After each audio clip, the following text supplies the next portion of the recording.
नमस्कार मित्रांनो, कसे आहेत? मजेत ना? मजेतच असायला पाहिजे. मित्रांनो, आज जो आपला विषय आहे तो शेवग्याच्या पालाविषयी मी तुम्हाला माहिती देणार आहे. शेवगा म्हणजे शेंगट आहे. आपल्या ग्रामीण भागामध्ये आपण शेवट्याच्या शेंगा असं म्हणतो. याला शेंगासुद्धा येतात, छानपैकी लागतात त्या.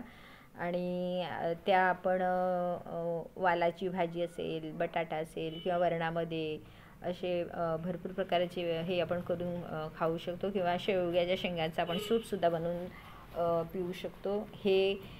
ही वनस्पती उष्ण प्रकारामध्ये मोडते, त्याच्यामुळे आपल्याला शरीरामध्ये उष्णता वाढवण्यासाठी हे खूप गुणकारी आहे. याच्या शेंगा तर खूपच छान असतात आणि याचे मूळसुद्धा कामध्ये प्रत्येक पार्ट त्याच्या शरीराचा, शेवग्या शेंगाचा प्रत्येक पार्ट आपल्याला हा महत्त्वाचा आहे मित्रांनो.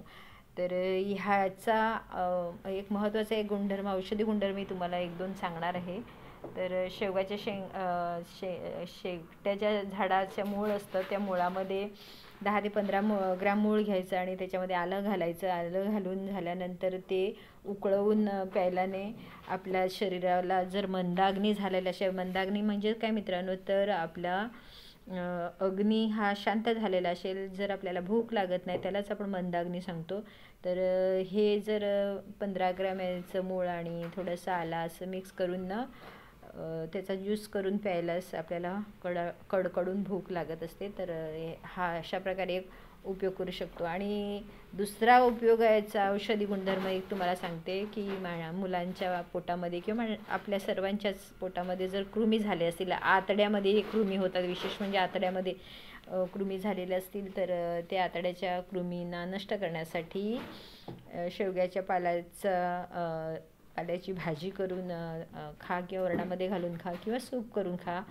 तर ही आठवड्यातून 1-2 वेळा घेतलं तरीसुद्धा खूप शरीरामध्ये उष्णता मिळेल आणि त्या उष्णतेमुळे आतड्यामध्ये जे जंत तयार झालेले असतील ते आपले नष्ट होऊ शकतात.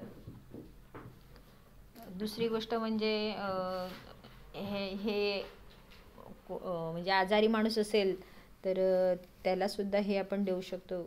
त्याच्याने बलवर्धक हे गुणधर्म आहेत, त्याच्यामुळे आजारी माणसाचं बळ वाढू शकते, त्याची शक्ती वाढू शकते.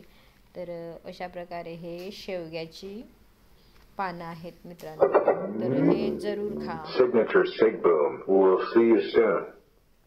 तर मित्रांनो, हे जरूर पावसाळ्याच्या सीझनमध्ये उपयोग करा, कारण पावसाळ्यातच जास्त करून आपल्याला मंदाग्नीला सामोरं जायचं असतं. तर तुम्ही हा जरूर या पाल्याचा उपयोग करा. पचनसंस्था आपली रोडावलेली असेल तर पचनसंस्था पण चांगली होते आणि भूक लागते, पोटामधले जंतू नष्ट होऊन जातात आतड्यामध्ये असलेले. तर अशा या औषधी गुणधर्म असलेल्या वनस्पतीला आपण आपल्या शेतावर लावून ठेवा, झाडं उगवत राहा आणि त्याचा लाभ घेत राहा. Thank you very much. Good evening. आणि मित्रांनो, हे एक असंच मसाजचं मशीन आहे. पावसाळ्यामध्ये आपलं रक्त चालत नसेल तर या असाच मसाजचे असं हे छोटंसं मशीन असलं तर असं हे गोल फिरवल्यानंतर आपल्या शरीराचा मसाज पण चांगल्या प्रकारे होतो. तर असं हे करत राहा. औषधं एकसारख्या गोळ्या खाण्यात काय अर्थ नाही असं, त्याच्यामुळे असे छोटे छोटे साधनं आहेत पण आणि ती गुणकारी पण आहेत. तर असे घेऊन यायचं आणि आपणच व्यायाम करत राहायचा, थोडा योग करायचा वगैरे, शरीर चांगलं तंदुरुस्त ठेवायचं. Thank you very much everybody. Good evening.